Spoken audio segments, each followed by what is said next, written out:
सोन्याच्या दरांमध्ये पुन्हा एकदा वाढ झाल्याचं चित्र आपल्याला बघायला मिळतंय।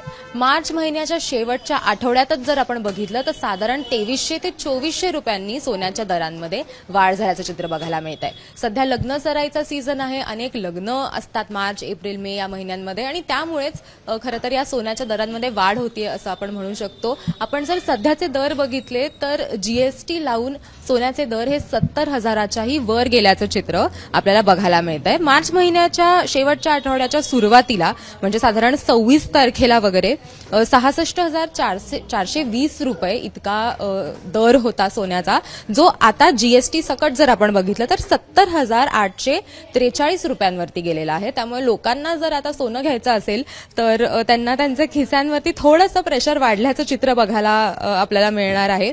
याची अनेक कारणं आहेत। आंतरराष्ट्रीय बाजारात जर आपण बघितलं तर सोन्याचे दर हे महागलेले आहेत।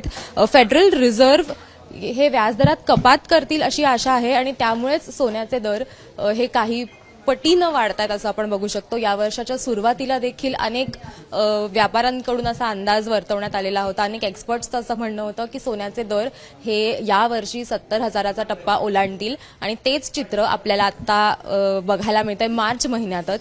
खरं तर लग्न सराईचा सीझन असला की सगळ्यांचीच पावलं की सोने खरेदीकडे वळतात। सोन्याकडे आपण एक सेफ गुंतवणूक, एक सुरक्षित गुंतवणूक म्हणून पण लोक बघत असतात आणि त्यामुळेच सोन्याच्या दरांमध्ये आपल्याला सध्या वाढ झाल्याचं बघायला मिळतंय। त्याचबरोबर रशिया युक्रेन वॉर असेल, इस्रायल गाझामधली परिस्थिती असेल, या सगळ्यामुळेच लोकांचा कल जो आहे तो आता सोन्याकडे वळतोय आणि हा जो दर आहे सोन्याचा 75,000च्या पुढे जाण्याची शक्यता जी आहे ती देखील वर्तवली जाते।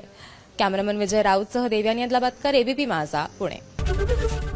एबीपी माझा, उघडा डोळे बघा नीट।